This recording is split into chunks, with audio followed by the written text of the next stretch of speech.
Kids are not sustainable, except maybe mine, if you count how many food they drop back into the ecosystem.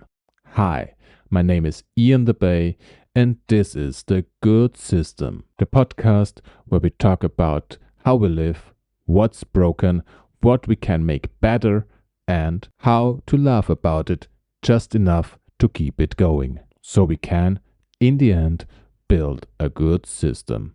Today we talk about, can you be sustainable and still have kids? Or is every baby a mini carbon bomb? And for the impatient listeners like I am, a little spoiler. It's not the kids, it's the system they are born into. But of course, it's more complicated than that. But believe me, kids are not the end of the world, even if the tantrum of my toddler make you believe otherwise. Let's get it out of the way. Yes, children have a carbon footprint, as everyone does. But children also inherit a world they didn't break. That's on us.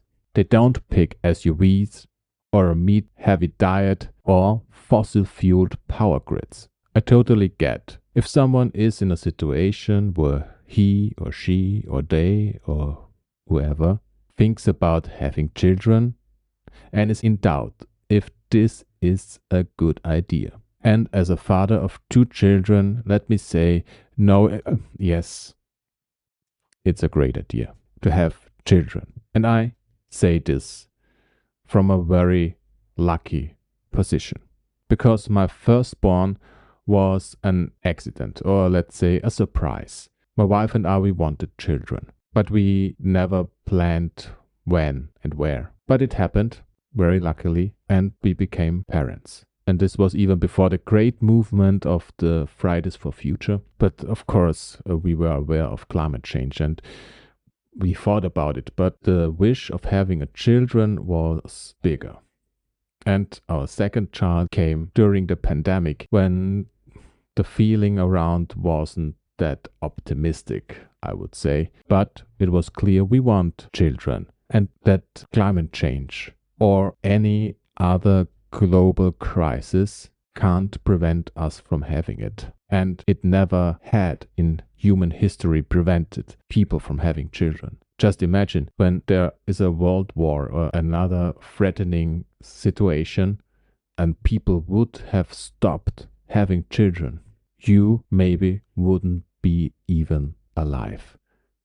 So it's a good thing that even in dark times, people get children. Also, making children is fun. Much of the panic about environmental impact of having children is based on individual blame logic. But emissions don't come from kids per se. They come from systems. Systems that make us drive SUVs, live in sprawling suburbs, or depend on fossil-fueled economies. Instead of asking what is the environmental impact of children, we should ask, why is the environment fragile? Emissions come from system, housing, transport, agriculture, not individual babies. We really should stop on talking about the carbon costs of individual people, especially kids, because it's the system that produces the carbon emissions. We live in the system, and the system wants us to believe that it's on the individual footprint that we are responsible for the climate change, that it's not the economy, it's not the 1% that emits more than the lower 50%. And it is dehumanizing by thinking of people as emitters and not as human beings, and we need to stop that. After all, we are humans, we live here. Yes, we emit, but we are not the problem, we are the solution. Marketing tells us that babies need a lot of stuff, preferably made from plastics. So our living room seems to be a recreation of the Pacific garbage patch. All the toys that we think we need to buy or that grandparents think they buy. And often they aren't even toys. They are noisy tools of torture. And what marketing or maybe even society tells us is when you have kids, you need a car. But this isn't universal because on the one side in poor countries it's not a thing because people couldn't afford a car anyways, but also in rich countries, especially in Europe and more specific in European cities. Nowadays many families thrive in living a car-free life. They live in city centers that are car-free, that are walkable, and where you can reach everything you need with a 5-minute walk. And if they can't, they take public transit. And children love public transit. It's so much better than sitting in a car, strapped to the seat where you can't move, where you can't see anything. On a public transit, this is an experience where you see other people, where you can look out of a big window, where you can move freely, and where the parents have time to be silent and not only watch the street because they have to drive. We as a family, we don't have a car because we don't need a car and because we don't want a car. Once we had the chance to get a car for free, but we say niet because we don't need it. We don't live in the center of the city. The streets are made for cars, but it is still walkable. And we can reach everything, from school to kindergarten to job to supermarkets to doctors. Everything is nearby. And we have trams and bus and underground in walking distance. So you see, kids aren't the barrier. It's not having alternatives, living somewhere where you depend on cars. We live in a city and are free to choose the transportation mode we like. And as I said, it's far from perfect. We need better biking infrastructure so we can easily bike with the kids. And streets need to be more walkable. The schools have to be better and many other things that have to improve. But it is already easily possible to live without a car. But we don't need to ditch cars in general. We have to build cities. We need to design cities where it is not necessary to have a car and where it is possible to have a good living without cars. And I suggest that living without a car, especially for children, is so much better. They can experience their surroundings even more. They move more. They are outside more. And I truly believe my kids have a better life because we don't have a car. Because if we want to go to a playground, because, children just can't play on the street because it's reserved for cars, we walk to the playground for 2 minutes. And if we don't like this playground, we walk to another one. We do not have to use the car and drive for 50 minutes or more to go to a playground or to make sports. Isn't it stupid even to sit in a car, to drive anywhere to do sports if you just could go outside and walk, run, cycle, or do whatever kind of sport you want to do?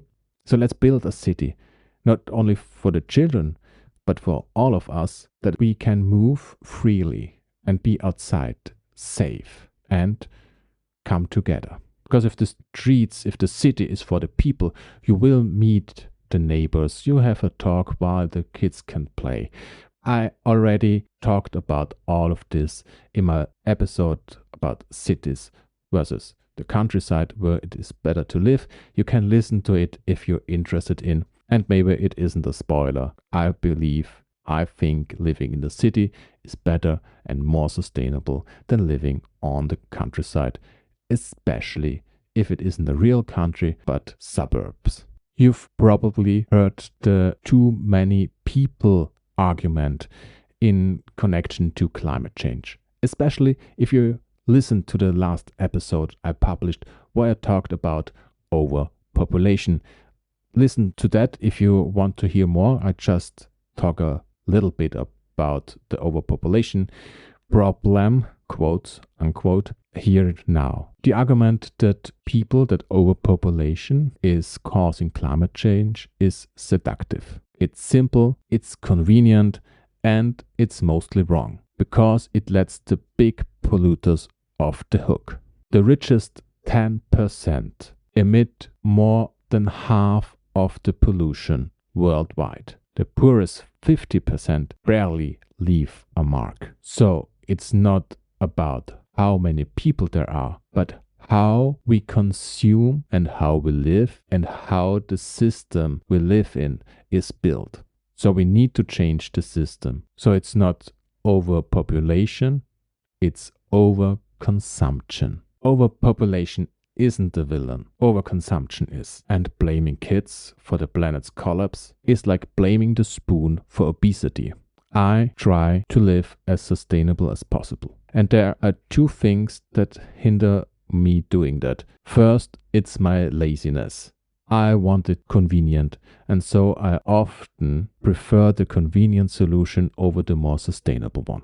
And why is that? Because of the system we live in. The system tries to make consumption as convenient as possible because it's built on consumption, at least the capitalist system we live in. A small example. It's so much convenient to buy a salad that is already washed and cut and packed into a plastic bag, but it's not necessary. But if you have 2 children and you do think you need to make a podcast every week, you do not have the time to prepare the food by yourself. And food is a really good example. It should be easy to buy sustainable food, but it's often wrapped in plastic. You may not know where it's coming from, or if you know where it's coming from and it's local and it's organic, it is too expensive to buy it. And even if you can live as sustainable as possible, it wouldn't change anything because you as an individual won't make a difference. It's the system that needs to change. So, can you be sustainable and have kids? Yes. If you understand, the real question isn't should we have kids? It's what kind of world are we building for them? And we can live sustainable by demanding systems that don't punish people for existing. If you liked this episode, I would be very happy if you leave a review in your favorite podcast app. And if you share this episode with someone who still believes that children are causing climate change, or anyone, just share it with anyone. That would make me very happy. If you want to read more about this topic, I have written a blog article about this, and it's on my blog Ian the Bay, and you find the link in the show notes.